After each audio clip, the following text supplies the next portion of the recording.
Putin को secret mission ठीक शुणिले आपण पुतिन आरंभ करिसेंते एक टॉप सिक्रेट मिशन जो यूक्रेन रे थिबा तांकर टॉप कमांडर को दिया जाइछि एक गुरुत्वपूर्ण मेसेज आउ निजे तांको प्रतिरक्षा मंत्री टॉप कमांडर कर एक मीटिंग नै छंती जो थिरे सेमानकु दिया जाइछि एक निर्दिष्ट टार्गेट।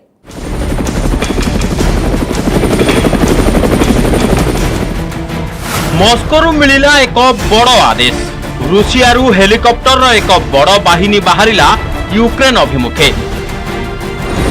एही हेलिकॉप्टर रे पुतिन कर केही बड़ कमांडर अछंती कि ना अछंती तांकर कोनोसी बड़ मंत्री। एही हेलिकॉप्टर रे बसी पुतिन यूक्रेन रो सिक्रेट यात्रा करछंती कि अटैक हेलिकॉप्टर द्वारा घेरा होई रहितिबा एही MI-17 V5 helicopter T Ukraine रो केउ सिक्रेट मिशन रे बाहर छी। एथिरे पुतिन अछंती कि एही प्रश्न को नै अनेक घंटा धरी जारी रहिला विराट सस्पेंस। एही हेलिकॉप्टर गुडी को कुआडे गला से माने केउठारे ओल्हाइले रूसीय सैन्य माने ए संपर्क रे काहाकू भी जानिबा को देले नहीं कारण ए यात्रा थिला अति हाई प्रोफाइल। एही हेलिकॉप्टर दल केतेबेले भी जेलेंस्की को एयर डिफेंस सिस्टम रो टार्गेट होई पारथांते सेथिपाई रूसियार आर्टिलरी यूक्रेन रो पोजिशन को व्यस्त रखिबा लागि आरंभ कर दैथिले बड़ धरणर बोमा वर्षा। जेतेबेले एही खबर संपर्क रे जणा पड़िला समस्ते आश्चर्य होई गले। पुतिन को प्रतिरक्षा मंत्री सर्गेई शोइगु यूक्रेन रो एक गुप्त स्थान को यात्रा करथिले पुतिन कर एक सिक्रेट मेसेज सह तापरे आरंभ होइतिला एक बैठक। रूसियार वरिष्ठ कमांडर माननकु दिया जाइतिला पुतिन कर एही सिक्रेट मेसेज। पुतिन कर नुआ आदेश हेउछि यूक्रेन रो समस्त दूरगामी अस्त्रशस्त्र को बाछि बाछि नष्ट कर दउ।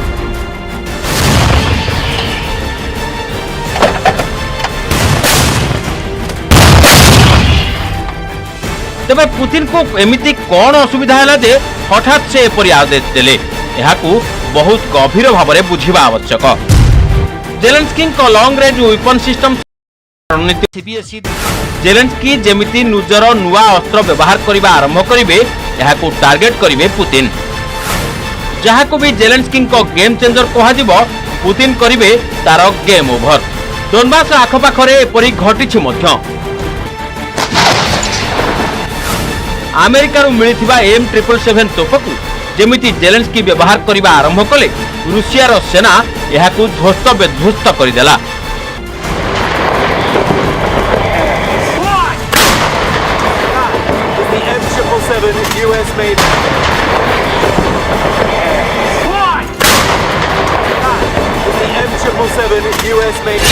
पुतिन आरंभ कले यार उत्तर देबा से कहते जे अमेरिकार मिलिथिबा M777 तोपकू खोजी खोजी नष्ट करबा आरंभ करिछि रूसिया। यहाँ परे जेलेंस्की अमेरिकार प्राप्त हाइमर्स मल्टी रॉकेट सिस्टम व्यवहार कले यार रेंज रे आसीगले रूसियार बड़ बड़ सामरिक बेस। पुतिन भी तुरंत यार जवाब देबा आरंभ कले जणाई देले जे यूक्रेन अमेरिकार पाइथिबा हाइमर्स सिस्टम को से बाछि बाछि नष्ट करबा आरंभ करछंती।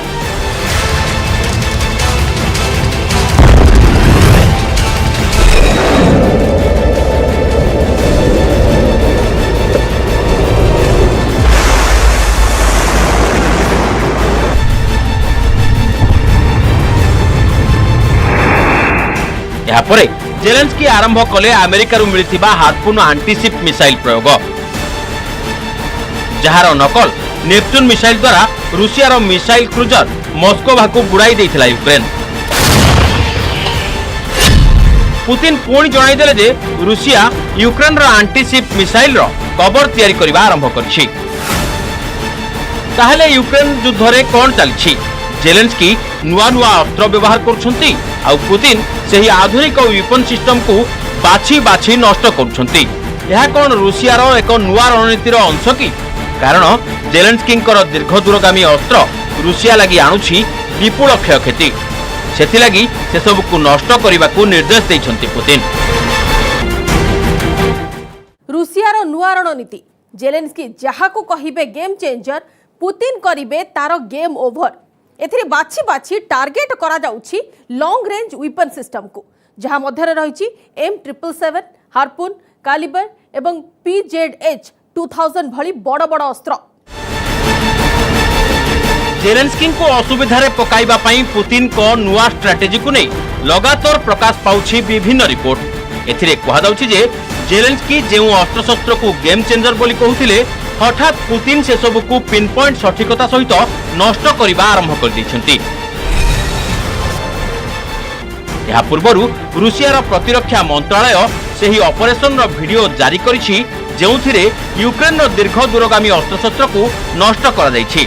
एही ऑपरेशन रे रूसियार सुखोई 25 युद्ध विमान सहित कैमोव 52 मध्य व्यवहार करा दैछि, जहार बोमा विस्फोरण रे ध्वस्त हो जाइछि जेलेंस्की अनेक बेस। आहुरी मध्य मल्टी बैरेट रॉकेट लॉन्चर रू भी गुळीगोळा वर्षा हेउछि। एही अस्त्र गुड़िक एपरी बेस को टार्गेट करुछि जेउठारे रखा जाइछि Zelensky long range weapon system. एहा मध्यरे हाइमार्स रॉकेट रो रेंज 70 किलोमीटर रु अधिक। M777 30 रु 40 किलोमीटर अंचल रे गुळीगोळा वर्षा करिथाय। सेहीपरि हार्पून मिसाइल रो रेंज हेउछि 250 रु 300 किलोमीटर। На фоне военных провалов и массового отступления украинских войск на Донбассе ночью 7 июля киевским режимом была предпринята попытка символической доставки флага на остров Змеиный. Около 5 утра на остров высадились с моторной лодки несколько украинских военнослужащих, которые сфотографировались с флагом. Самолетом ВКС России был немедленно нанесен удар высокоточными ракетами по острову Змеиный, в результате которого часть украинских военнослужащих была уничтожена. Оставшиеся в живых сбежали в направлении населенного пункта Приморская Одесской области. रूसियार सर्जिकल स्ट्राइक रो दृश्य अनेक किछि कथा कहछि, जहा कृष्ण सागर रु अनेक क्षेपणास्त्र आक्रमण करि सारिछि, जहा जेलेंस्की को अस्त्रशस्त्र को टार्गेट करुछि। देखंतु रूसियार युद्ध जहाज रु गोटिए परे गोटिए कालिबर क्षेपणास्त्र किपरि उत्क्षेपण करा जाइथिला आउ यार रेंज थिला 2500 किलोमीटर। एही क्षेपणास्त्र गुड़िक ओडिशार सेही गोदाम को अटैक करिथिला जेउथिरे रखा जाइथिला हार्पून एंटीशिप मिसाइल, जहा फଳରେ ध्वस्त विध्वस्त हो जाइथिला सब किछि। एही मिसाइल रो प्रतिरूप नेपच्यून एंटीशिप मिसाइल द्वारा जेलेंस्की रूसियार मस्कोवा जहाज को बुड़ाई दैथिले। पुतिन को पई यहा थिला एक बड़ झटका, किंतु एबे पुतिन तांको भूल को संशोधन करूछंती एवं जेलेंस्की को लॉन्ग रेंज अस्त्रशस्त्र को टार्गेट करूछंती। एहाको बुझिबा पई आसंतु आपनकु रूसियार प्रतिरक्षा मंत्रालयर सेही गुप्त बैठक को नै जिबा, जेउठारे रूसियार प्रतिरक्षा मंत्री सर्गेई शोइगु रूसियार सेनार अधिकारी को किछि कहउछंती, किछि बुझाउछंती। से कहउछंती जे आगामी दिनर युद्ध किपरि लढा जिवो ए विषय रे पुतिन को रणनीति कोन ताहा से स्पष्ट करूछंती।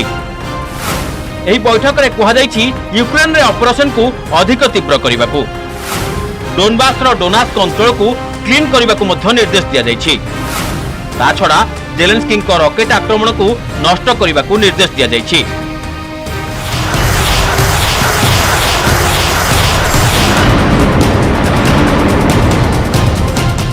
दीर्घ दूरगामी सेही सबु अस्त्रशस्त्र जहाँ रूसियार अग्रगति प्रति विपद सृष्टि करिछि से सब को नष्ट कर देबा पई मध्य निर्देश दिया जाइछि। एही कारणरू जुलाई रे रूसियार सेना हठात डोनबास को परे आक्रमण को तीव्र कर दैछि। एहार बड़ कारण होछि लुहान्स्क रो प्राय 100% अंश दखल कर सारिछि रूसिया। डोनास्क रो अधा अंचल भी एबे रूसिया पाखरे, जहा उपरे पुतिन वर्तमान संपूर्ण नियंत्रण करने को चाहछंती। किंतु तांको आगरे बड़ चैलेंज होछि सेही सब अस्त्रशस्त्र जहा जेलेंस्की अमेरिका और नाटो देशरू पाउछंती। एही अस्त्रशस्त्र गुड़िक द्वारा बेस बढ़ी जाइछि जेलेंस्की उत्साह। Окупанти вже дуже добре відчули, що таке сучасна артилерія, і у них не буде безпечного тилу ніде на нашій землі, яку вони окупували. Вони відчули, що операції наших розвідників для захисту своєї батьківщини на порядку сильніші, ніж будь-які їхні спецоперації. Російські солдати, і ми це знаємо з перехоплень їхніх розмов, відверто бояться наших збройних сил. अमेरिका मिलिथिबा अस्त्रशस्त्र उपरे जेलेंस्की बहुत विश्वास रही। କାରଣ ଏହା ସହିତ ସେ ମଧ୍ୟ କିଛି ଫ୍ରଣ୍ଟକୁ ପୁଣି ଫେରିବାକୁ ସକ୍ଷମ ହୋଇଛନ୍ତି। ରୁଷିଆ ମଧ୍ୟ ଏହି ଦୂରଗାମୀ ଅସ୍ତ୍ରଶସ୍ତ୍ରର ଶିକାର ହୋଇଛି। ଏଗୁଡ଼ିକ ମଧ୍ୟରେ M777 ତୋପ ସବୁଠୁ ଅଧିକ ଟାର୍ଗେଟ କରିଛି। ଅନ୍ୟ ତୋପ ତୁଳନାରେ ଏହାର ଫାୟାର ପାୱାର ଚମତ୍କାର। ଏହା ହାଲୁକା ଓ ଏହାକୁ ବ୍ୟବହାର କରିବା ଅତି ସହଜ ବୋଲି କୁହାଯାଏ। M777 30 କିଲୋମିଟରରୁ ଅଧିକ ଦୂରକୁ 155 ମିଲିମିଟରର ସେଲ୍ ଫାୟାର କରିପାରେ। ଏହାର ଫାୟାରିଂ ହାର ମଧ୍ୟ ଉତ୍କୃଷ୍ଟ। 1 ମିନିଟ୍ ମଧ୍ୟରେ ଏହା 4ଟି ସେଲ୍ ଫାୟାର କରିପାରେ। ଏହାର ଓଜନ 4000 କିଲୋଗ୍ରାମ, ତେଣୁ ଏହାକୁ ହେଲିକପ୍ଟରରୁ ସହଜରେ ମୁତୟନ କରାଯାଇପାରିବ। ସମଗ୍ର ବିଶ୍ୱରେ ପ୍ରସିଦ୍ଧ ଏହି ତୋପ ୟୁକ୍ରେନ ସେନାର ଭାଙ୍ଗି ପଡ଼ିଥିବା ମନୋବଳକୁ ହଠାତ୍ ବଢ଼ାଇ ଦେଇଛି।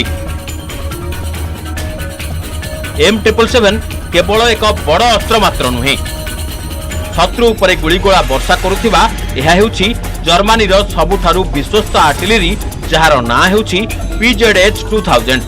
ଏହି ଜର୍ମାନ ତୋପ ୟୁକ୍ରେନରେ ଏବେ ରୁଷୀୟ ବାହିନୀ ଲାଗି ପାଲଟିଛି ମହାକାଳ। ଏହି ତୋପ 1 ମିନିଟ୍ରେ 155 ମିଲିମିଟରର 9ଟି ସେଲ୍ ଫାୟାର କରିପାରିବ, ଯାହାର ଫାୟାରିଂ ରେଞ୍ଜ ହେଉଛି 36 କିଲୋମିଟର। PZH-2000 କୁ ଗୋଟିଏ ସ୍ଥାନରୁ ଅନ୍ୟ ସ୍ଥାନକୁ ଅତି ସହଜରେ ନିଆଯାଇପାରିବ, କାରଣ ଏହା ଏକ ଟ୍ୟାଙ୍କ ପରି ବାହକ ଉପରେ ଅବସ୍ଥାପିତ। ଏଗୁଡ଼ିକ ହେଉଛି ସେହି ସିଷ୍ଟମ ଯାହାର ଉପଯୋଗିତା ଏବେ ୟୁକ୍ରେନ ଲାଗି ବେଶ ଅଧିକ। ଏହାକୁ ଦେଖି ନାଟୋ ଓ ଆମେରିକା କ୍ରମାଗତ ଭାବରେ ୟୁକ୍ରେନକୁ ଆଧୁନିକ ଅସ୍ତ୍ରଶସ୍ତ୍ର ପଠାଉଛନ୍ତି।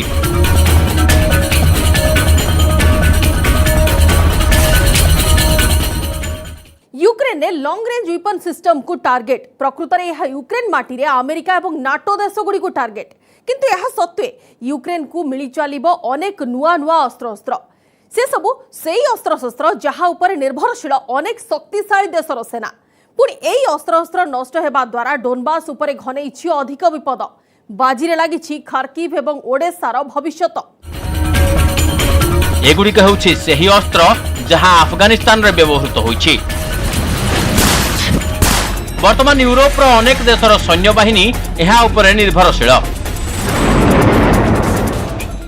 Weapons have to be sped up, and all our friends and partners know that.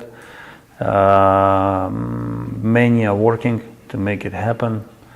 The United States continue to lead these efforts, and we deeply appreciate what they're doing and the state-of-the-art heavy weapons that they provided Ukraine with, namely HIMARS, multiple launch rocket systems. But we appreciate everything that has been supplied. But as long as this is not enough to win, we will keep asking. नुआ अस्त्रशस्त्र लगी Ukraine एते मात्रा व्याकुल एथिलागि जे कारण डोनास्क विरोध रे Russia निजर गतिविधि को तीव्र करिछि। रूसियार सेना क्रमागत भाव में क्षेपणास्त्र माड़ करुछि। इस्कंदर ठारू आरंभ करी कालिबर्ग पर्यंत क्षेपणास्त्र अधिक माड़ कर जाउछि। लुहान्स्क को हराइबा परे जेलेन्स्की कौनसी प्रकार रिस्क नेबाकू चाहू नांती। सेथिपाई से हिमार्स समेत अन्य रॉकेट सिस्टम व्यवहार करने को प्रस्तुत, जहाँ हिमार्स अन्य एक रूप तार ना हेउछि M270। एही मल्टी रॉकेट लॉन्चर सिस्टम मध्य हाइमार्स परि मारात्मक। ब्रिटेन रु यूक्रेन पाइछि एही अस्त्र। एहाकू मुतयन करबा अर्थ हेउछि पुतिन को ऊपर चाप अधिक बढ़िजिबो, कारण यह हेउछि हाइमार्स एकमात्र मध्यम रेंज रॉकेट फायरिंग सिस्टम। यह प्रारंभिक भावे 3 प्रकार रॉकेट यथा 32, 45 एवं 80 किलोमीटर रेंज पर्यंत टार्गेट करि पारे।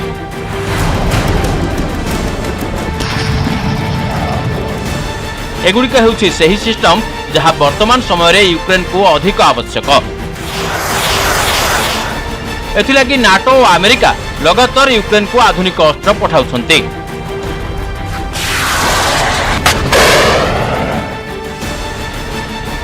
M270 रॉकेट देथिबा ब्रिटेन मध्य यूक्रेन सेना को तालीम देबारे बहुत आगरे रहिछि।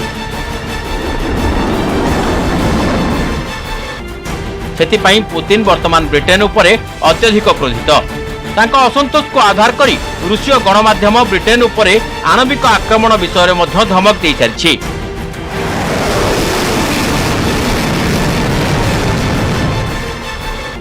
जोथिरे कहा जाइछि जे पुतिन को आणविक क्षेपणास्त्र 3 मिनिट रे लंडन को हिरोशिमा परि करि पारे। यूक्रेन नुआ सैनिक माने ब्रिटिश सेना ठारू तालीम नेउछन्ति। सेमानकु M270 रॉकेट चलाइबा पई मध्य तालीम दिया जाउछि।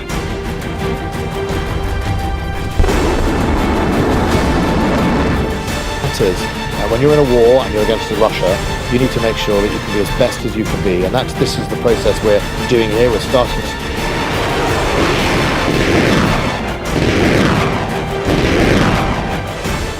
नाटो खास करी अमेरिका जेलेंस्की सह सीधासलख युद्ध को तो ओह्लाई नथिला, किंतु एमाने लगातार रूसिया विरोध में यूक्रेन को सजाउछन्ति। किंतु प्रश्न हेउछि केवल केतक प्रारंभिक झटका व्यतीत सेमाने रूसियार किछि विशेष क्षयक्षति करि पारिछन्ति कि? बिडेन जेलेंस्की को प्रतिश्रुति देइथिले जे बड़ बड़ तोप मिलिबो, तेणु अमेरिका एहार M777 तोप को यूक्रेन को पठाइला।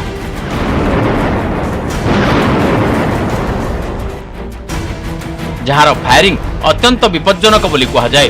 यहा परे जेलेंस्की कहिसंती जे एपरि तोप आवश्यक जहा तार स्थान परिवर्तन करी करी पुतिन को सेना उपरे गुलीगोला वर्षा करिबो। एही चाहिदा पूरण कला जर्मनी। PZH-2000 ट्रैक्ड हबिचर तुरंत यूक्रेन को पठागला। जेलेंस्की चाहिदा बढ़ी बढ़ी चलिला। तांको पुणी थरे प्रतिश्रुति दिया जाइथिला जे लॉन्ग रेंज रॉकेट मध्य दिया जिवो। यहा परे अमेरिका यार हाइमर सिस्टम पठाइला। ब्रिटेन मध्य M270 सिस्टम रो स्टॉक पठाइला।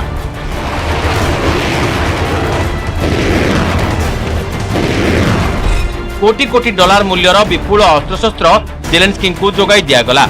एही सबु सही प्रकार वेपन सिस्टम जहां बड़ बड़ शत्रु मानकर मेरुदंड भांगी देई पारे, किंतु यार प्रतिबदल रे कोन मिलिछि?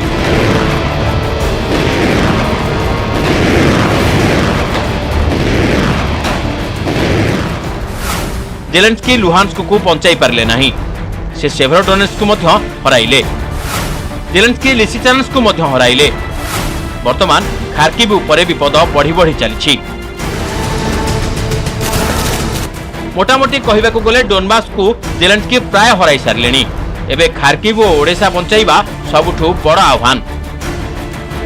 आउ एही सबु सेतेबेले घटुछि जेतेबेले जेलेंस्की को नुआ अस्त्र मिली सारिछि। ता उपरे पुणी पुतिन को नुआ रणनीति। से जेलेंस्की को एही नुआ लॉन्ग रेंज अस्त्र गुडी को हटाइबा उपरे निजर समस्त ध्यान केंद्रित करिसंती। युद्ध समय बेस जानिथिले अमेरिका एवं तार सहयोगी नाटो राष्ट्र समूह।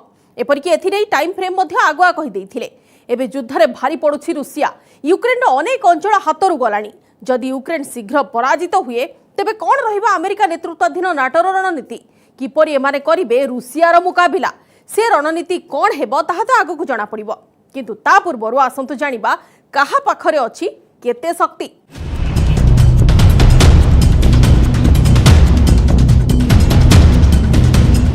यूक्रेन पालटिछि रणभूमि।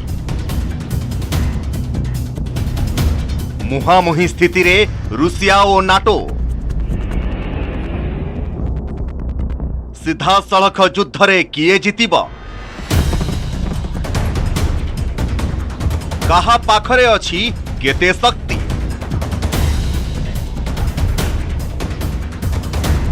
निकटरे करा जाइथिबा एक अनुध्यान अनुଯାयी केतेक क्षेत्र रे नाटो शक्तिशाली होइतिले भी सामरिक प्रजुक्ति क्षेत्र रे रूसिया बेस आगुआ।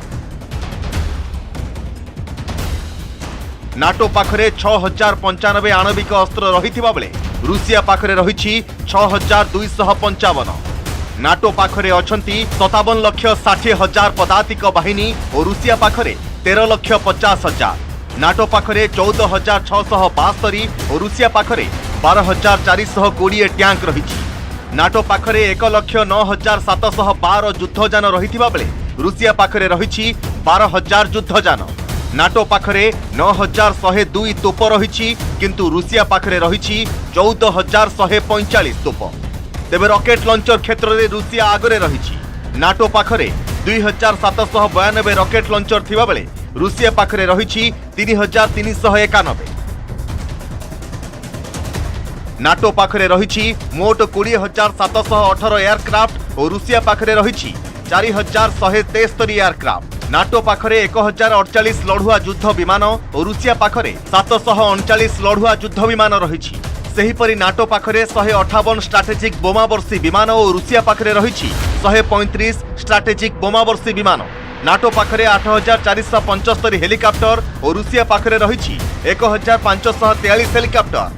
ନାଟୋ ପାଖରେ 12,000 ୟୁଏଭି ଥିବାବେଳେ ରୁଷିଆ ପାଖରେ 4,000 ୟୁଏଭି ରହିଛି। ନୌସେନାକୁ ତୁଳନା କଲେ ନାଟୋ ପାଖରେ 2,030 ଜାହାଜ ଓ ରୁଷିଆ ପାଖରେ ରହିଛି 605 ଜାହାଜ। ନାଟୋ ପାଖରେ 17 ବିମାନବାହୀ ଯୁଦ୍ଧପୋତ ଓ ରୁଷିଆ ପାଖରେ ରହିଛି ଗୋଟିଏ ବିମାନବାହୀ ଯୁଦ୍ଧପୋତ।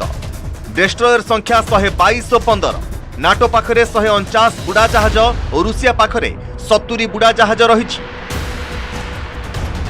କିନ୍ତୁ କ୍ଷେପଣାସ୍ତ୍ର କ୍ଷେତ୍ରରେ ରୁଷିଆ ନାଟୋ ଠାରୁ ଅଧିକ ଆଗୁଆ ରହିଛି। କାରଣ ନାଟୋ ପାଖରେ ଥିବା ଅନ୍ତର୍ମହାଦେଶୀୟ କ୍ଷେପଣାସ୍ତ୍ରର ଲକ୍ଷ୍ୟଭେଦୀ କ୍ଷମତା ହେଉଛି 13,000 କିଲୋମିଟର, କିନ୍ତୁ ରୁଷିଆ ପାଖରେ ଥିବା ଏପରି କ୍ଷେପଣାସ୍ତ୍ରର ଲକ୍ଷ୍ୟଭେଦୀ କ୍ଷମତା ହେଉଛି 16,000 କିଲୋମିଟର। ନାଟୋ ସଦସ୍ୟ ଦେଶଗୁଡ଼ିକ ମଧ୍ୟରେ ଆମେରିକା ଏବଂ ୟୁକେ ପାଖରେ ଥିବା କ୍ରୁଜ୍ ମିସାଇଲର ଲକ୍ଷ୍ୟଭେଦ କ୍ଷମତା ହେଉଛି 2,400 କିଲୋମିଟର, କିନ୍ତୁ ରୁଷିଆ ପାଖରେ ରହିଛି 3,000 କିଲୋମିଟର ଲକ୍ଷ୍ୟଭେଦ କରିପାରୁଥିବା କ୍ରୁଜ୍ ମିସାଇଲ। ଗତ 7ରୁ 8 ବର୍ଷ ହେବ ଏ ଅଞ୍ଚଳ ଯୁଦ୍ଧକ୍ଷେତ୍ର ପାଲଟିଛି। ଏକ ବଡ଼ ଯୁଦ୍ଧ ପ୍ରସ୍ତୁତିରେ ଥିଲେ ଉଭୟ ପକ୍ଷ। ଖାସ୍ କରି ପୂର୍ବ ୟୁରୋପର ବାଲ୍ଟିକ୍ ଦେଶଗୁଡ଼ିକ ନିଜର ପ୍ରତିରକ୍ଷା ବ୍ୟୟ ବଢ଼ାଇ ଦେଇଥିଲେ। ଏସବୁ ଦେଶକୁ ଆମେରିକୀୟ ସାମରିକ ସହଯୋଗ ମଧ୍ୟ ବୃଦ୍ଧି ପାଇଛି। କିନ୍ତୁ କେବଳ ସଂଖ୍ୟା ହିଁ ଯୁଦ୍ଧ ଜିତିବା ଲାଗି ପର୍ଯ୍ୟାପ୍ତ ନୁହେଁ। ସଂଖ୍ୟା ଗଣିତ ନାଟୋ ସପକ୍ଷରେ ଥିଲେ ମଧ୍ୟ ଷ୍ଟ୍ରାଟେଜିକ୍ ୱାରଫେୟାର ବା ରଣନୀତି ଦୃଷ୍ଟିରୁ ରୁଷିଆ ବେଶ୍ ଆଗୁଆ।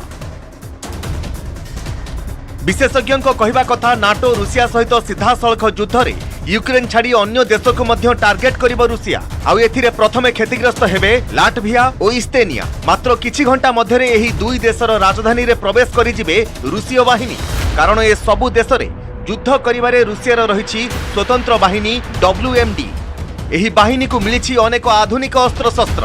ଏହା ମଧ୍ୟରେ ରହିଛି ଆଧୁନିକ S-400 ମିସାଇଲ ଡିଫେନ୍ସ ସିଷ୍ଟମ, ନୂଆ T-72B3 ଟ୍ୟାଙ୍କ ଏବଂ BM-3 ଯୁଦ୍ଧଯାନ। ସେହିପରି ବାଲ୍ଟିକ୍ ଅଞ୍ଚଳରେ ଥିବା ନାଟୋ ବାହିନୀ ପାଖରେ ଥିବା ଯୁଦ୍ଧାସ୍ତ୍ର ରୁଷିଆର ଉନ୍ନତ ଯୁଦ୍ଧାସ୍ତ୍ର ତୁଳନାରେ ଦୁର୍ବଳ। ସେହିପରି ନାଟୋର ବାୟୁସେନା ମଧ୍ୟ ରୁଷିଆର ଏହି ଅଞ୍ଚଳରେ ଆକ୍ରମଣକୁ ପ୍ରତିହତ କରିବାରେ ସକ୍ଷମ ହେବ ନାହିଁ। ଏଭଳି ସ୍ଥିତିରେ ନାଟୋ ପାଖରେ 3 ବିକଳ୍ପ ରହିଛି: ସୁରକ୍ଷାକୁ ଧ୍ୟାନ ଦେଇ ପଛକୁ ହଟିବା, ଆଣବିକ ଆକ୍ରମଣ ଲାଗି ଧମକ ଦେବା କିମ୍ବା ସମ୍ପୂର୍ଣ୍ଣ ଆତ୍ମସମର୍ପଣ କରିବା। धीरे धीरे विजय आड़क आगेवा लगी पुतिन करुछंती समस्त प्लानिंग। एथिलागी से पादे पादे आगक बढ़ुछंती। एबे तांकर प्राइम फोकस रे डोनबास अंचल, तापर खार्किव एवं ओडेसा उपरे मध्य फोकस। जदि एथिरे पुतिन सफल हुअंती तेबे आगक कोन करिवे जेलेंस्की, कोन करिवे नाटो एवं अमेरिका? एहा एबे विश्ववासींक पई सबुठारु बड़ प्रश्न। तेबे ताठारु चिंताजनक हेउछि एहार मुकाबिला करिबा लागि एमाने जदि कोनोसी बड़ पदक्षेप नियंती तेबे अधिक जोरदार हेबो युद्ध, जहाँ सृष्टि करिबो अधिक विपर्जय। समय सरी आज स्पेशल रिपोर्ट को एठ रखुछु। नमस्कार।